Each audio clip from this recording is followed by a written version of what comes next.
민수기 12장에 있는 오늘 이 말씀은 사람의 생각으로는 이해가 되지 않는 말씀 중에 하나예요. 왜냐하면 모세가 구스 여자를 취하였다라고 하는 이 말씀은 사실은 사람들로부터 충분히 비방을 받을 수 있는 일이었기 때문에 그런 거예요. 이 구스 여자라는 거는 성경학자들이 생각하기에 이 아프리카의 흑인의 여자였는지 그렇게 생각을 하고 있는 사람 중에 한 사람입니다. 그러니까 당연히 사람들이 모세가 이 여자를 취했다라고 하는 이 말 자체가 하나님의 이 법적으로도 사실은 조금 문제가 있는 거예요. 그거는 어떻게 보면 한 남자와 한 여자의 이 정확한 일부 일처제를 지향하고 있는 것이 하나님의 뜻이에요. 물론 아브라함도 그렇고 그 당시에 이 사람들에게는 율법이 있기도 전에 이미 그런 사람들을 살았기 때문에 그런 거지만 이 모세에게는 사실은 하나님의 말씀이 아주 분명하게 있었기 때문에 그 자체에 대해서 비방을 받고 또 그 문제에 대해서 문제 제기를 할 수 있는 충분한 이유가 있었던 거죠.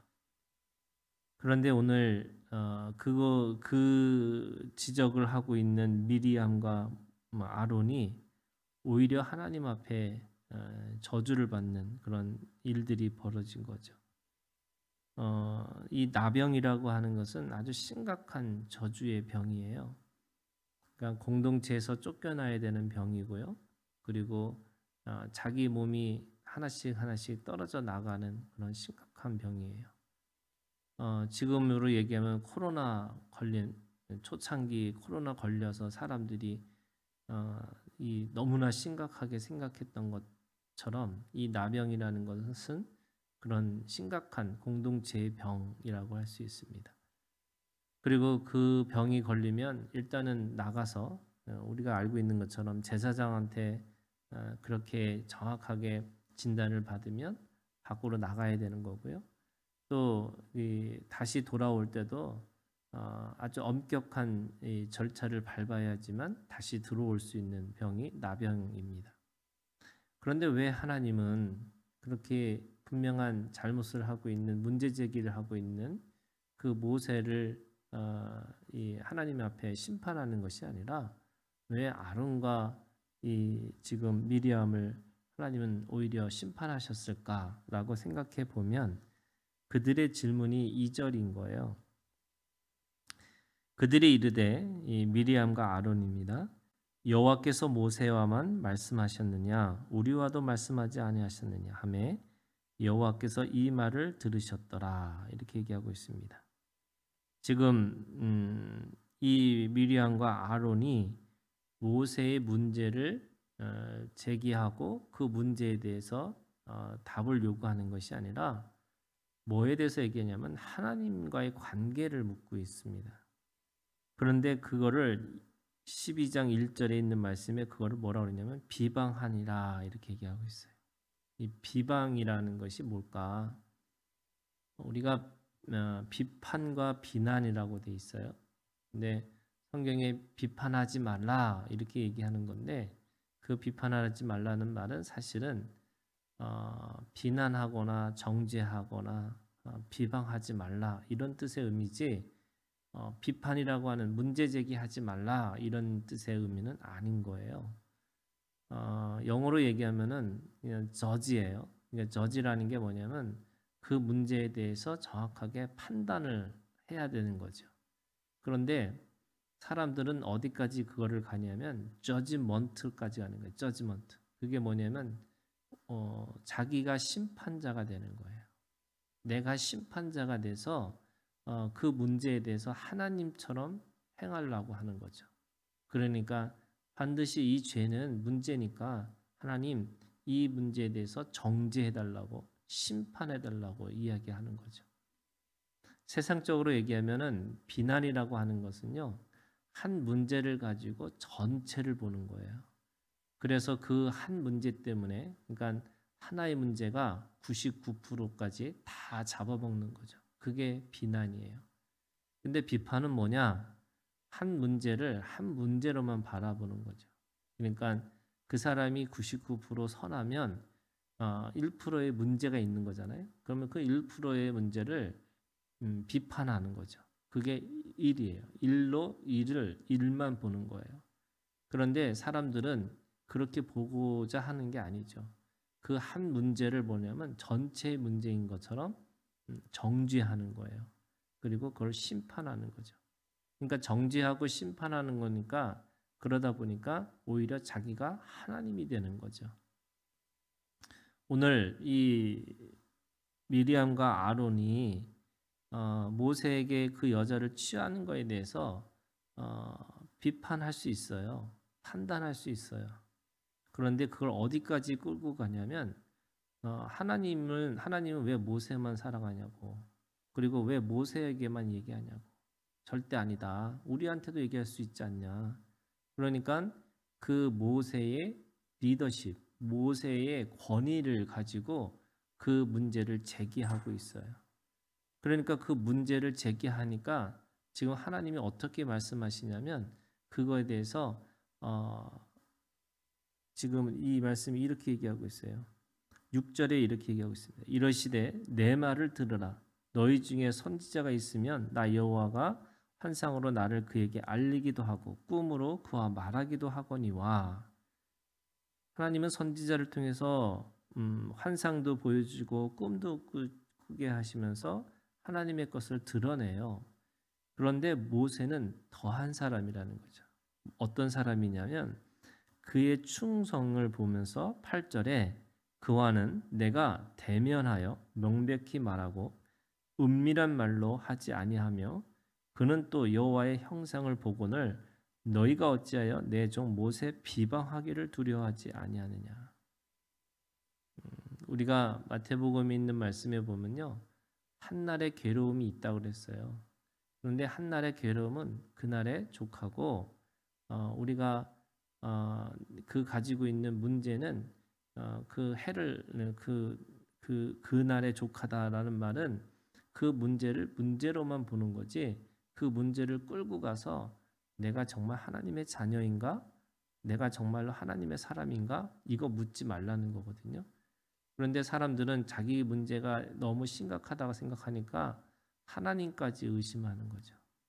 모세는 하나님에게 그 대면할 수 있고 그리고 하나님의 형상을 볼 수 있는 사람이고 또 하나님과 함께 그렇게 직접적으로 대화를 할 수 있는 사람인데 너희가 왜 모세가 가지고 있는 권위를 왜 침범하느냐라고 하면서 오히려 그 문제 제기했던 아론과 미리암에게 그 심판의 그런 저주를 보여주시는 거예요. 이게 사실은 이 공동체 안에서요 영적 권위라는 게 있는 거예요. 이 영적 권위를 우리가 잘못 이해하면 권위주의가 되기도 하지만 그 권위주의 때문에 권위를 아예 무시하고 사는 거예요. 우리가 개신교잖아요. 개신교는 절대로 뭐랄까요, 어떤 종교의 권력에 대해서 하나님 앞에서 모두가 만인 사제예요. 모든 사람들이 다 하나님 앞에 사제와 같은 사람들이에요. 그러니까 누구를 통해서 하나님을 만나는 게 아니고 다 각자 하나님 앞에 지성소가 찢어져서 하나님을 만날 수 있는 그런 관계가 있어요. 그럼에도 불구하고요, 우리가 하나의 공동체, 교회라고 하는 이 믿음의 공동체를 만들 때는 그 안에 영적 권위라는 거를 인정하고 사는 거예요. 이 영적 권위를 무시해버리면 오히려 그 공동체가 깨지면서 어떤 일이 벌어지냐면 자기가 가지고 있는 생각으로, 거역으로 하나님의 나라를 세우려고 하는 거예요. 그런데 하나님의 나라는 거역으로 세워지지 않아요. 하나님의 나라는 그 권위 안에서의 복종과 순종으로 이루어지는 거예요. 그 복종과 순종으로 이루어지는 것이 하나님의 나라이기 때문에 그 권위를 서로가 함께 존중해 주는 거예요. 하나님은 절대로 누군가의 반역과 거역과 그리고 그 심판의 정죄함으로 누구를 그렇게 하나를 그 공동체에서 빼내기를 원하지 않아요. 그래서 성경에 보면 어떤 사람이 죄를 졌잖아요. 그러면 그냥 임의대로 죄를 심판하는 게 아니죠. 한 사람이 가서 얘기하고 두세 사람이 가서 얘기하고 그래도 안 들으면 교회가 그렇게 내쫓으라고 얘기해요. 그거가 절차예요. 한 사람을 여기는 것도 그렇게 함부로 그렇게 하지 말라고 말씀하세요. 그런 의미에서 이 미리암과 이 아론에게 보여주시는 하나님의 이 심판이라는 것은 그 공동체를 하나님께서 어떻게 세울 것인가, 하나님의 나라를 어떻게 세울 것인가라고 하는 그 권위에 또는 그 질서에 대한 아주 분명한 기준을 우리에게 말씀하고 있는 거죠. 그래서 누군가를 우리가 문제를 제기할 때 절대로 비방하거나 정죄하거나 심판자가 돼서 그렇게 하지 말라고 말씀하시는 거예요. 그러면 예수님은 뭐라고 말씀하시느냐? 어떤 문제가 있을 때 예, 아니오라고 하는 거라는 거죠. 내가 그것이 옳고 틀린 게 아니고 예, 아니오로 내가 심판자로서 내가 그거를 기준을 말해주는 게 아니라 기준이 있다는 것을 예, 아니오라고 기준이 아니면 아니온 거죠. 기준이 맞으면 예인 거예요. 근데 그거를 끌고 가서 악인과 죄인으로 또는 하나님의 영원한 심판자의 이 정죄하는 것으로 가지 말라 이렇게 말씀하고 있습니다.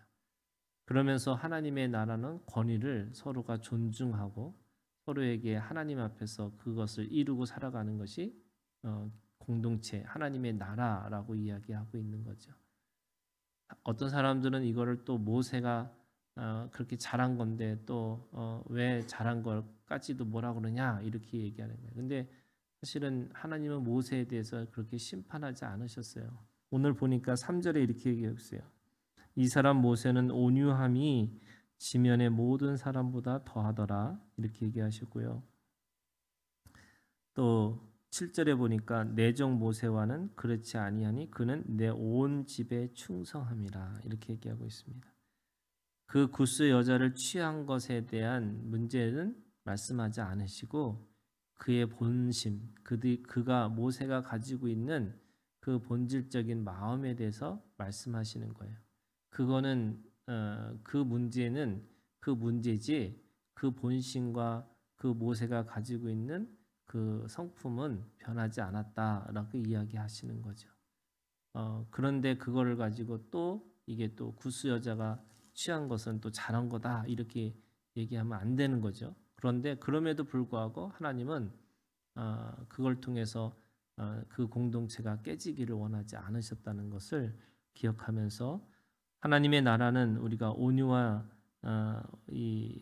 그 하나님 앞에 복종과 순종으로 이루어지는 나라는 것을 기억하고 오늘 우리가 그 믿음으로 살아가기를 주님의 이름으로 축복합니다.